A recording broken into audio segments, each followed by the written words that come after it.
Okay, so somebody want to clue me in on when exactly Dave Polsky became amazing?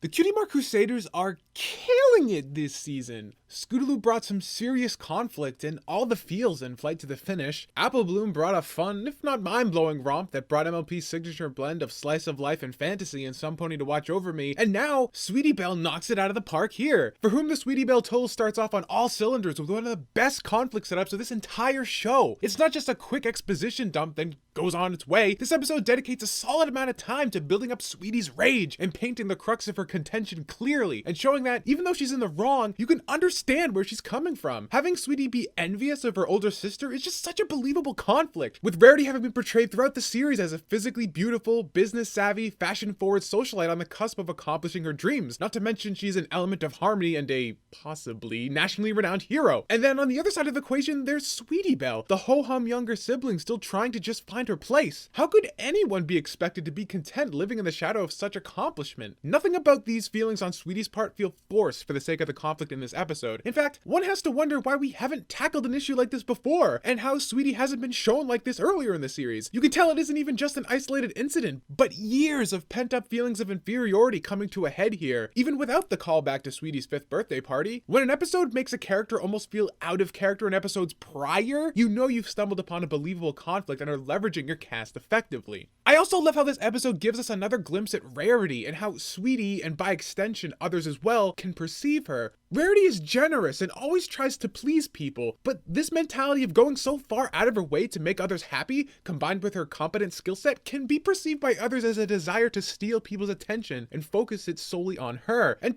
to a degree, I'm sure this is probably true. We know by now that Rarity's biggest fault is her vanity, so she obviously loves being praised and recognized for her talents. Even in this episode, she goes way above the call of duty to make Sweetie Belle's dresses way better than they had any right to, since she has standards that she won't budge on. And she even makes sure to mention to a group of young fillies that the party favors that they were all obsessing over was something she made. Completely irrelevant information, unless one wants a subtle boost to their ego, and Rarity has no shortage of ego. However, in her mind, this is never an attempt to steal the spotlight, rather to share it. When push comes to shove, she's quick to put Sweetie back in her friend's favor. This delicate balancing act of Rarity's opposing desires is by far the most interesting thing about her character, and to once again leverage it and use it effectively in this episode was awesome. The animation in this episode was great as well, especially during Sweetie's dream sequence, particularly the transitions from scene to scene. They were smooth and really inventive, never resorting to a traditional cut, instead transitioning by twisting and distorting the environments. The vision of the future was actually pretty gritty considering a show about candy-colored horses, with some relatively disturbing imagery, like,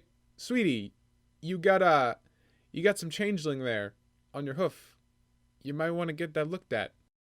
Luna brings out the tough love on Sweetie Belle here, and it was really tough, to the point where she seemed to be employing quite a bit of baseless conjecture and hyperbole, taking Sweetie's actions and dialing up their possible repercussions to 11, although if suited for success is any indication, this may not be all that far off. However, Luna makes the connection with these feelings of inadequacy being the same as what started her down the path of becoming Nightmare Moon, so in that regard it's understandable that she takes such a mindset in Sweetie so seriously, not to mention that this projection of past and future events is a new interpretation of Luna's dreamwalking abilities, so it was hard to know where Sweetie's own fears ended and Luna's projection begins. And this brings us to Dave's handling of Luna. While we don't exactly learn anything new about her in this episode, the fact that she's such a humanized character and how twice now she's interacted with the younger members of our cast to prevent the next generation from repeating her mistakes is just really compelling to me. Just like she could relate to Scootaloo's reluctance to face her own fears, here, Luna empathizes with Sweetie's feelings of envy, as the same emotion in her towards Celestia is what planted the seed for her transformation into Nightmare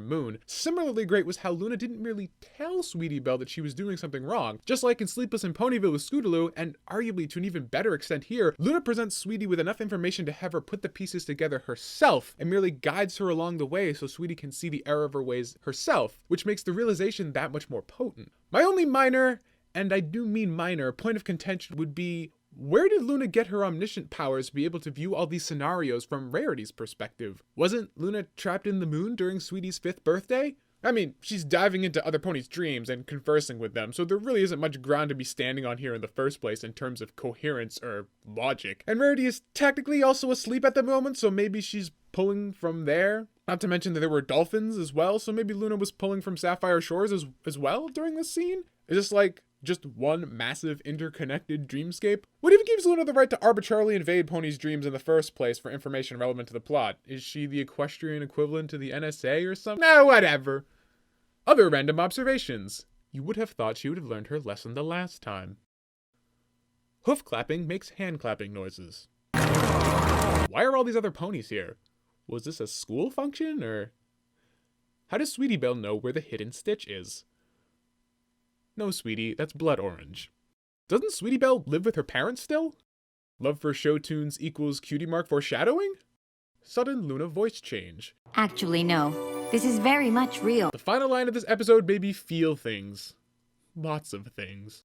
Overall, though, For Whom the Sweetie Belle Toils is a fantastic addition to Season 4. A great study of Sweetie Belle, her self-perceptions, and her view of her sister, and provides us with more evidence as to why Luna is best princess. While it just misses the moral resonance in my book that Flight to the Finish carried, there's little arguing that the overall structure and pacing of this episode, especially in the first act, was considerably better. Sweetie's first true outing in Season 4 just barely trails behind Scootaloo's in my personal rankings of the best Season 4 has to offer. Now I have a question for you. Since we've had an episode with Princess Luna providing guidance to both Scootaloo and Sweetie Belle, do you think we should get an episode with Luna and Apple Bloom in Season 5? If so, how would you set up the premise? Let me know in the comments below. And if you have a question for me, I'll be doing a Q&A on this episode in the next few days, so feel free to leave me a question in the Tumblr link below in the description under the like button. Till next time, I'm Tommy Oliver. Stay curious.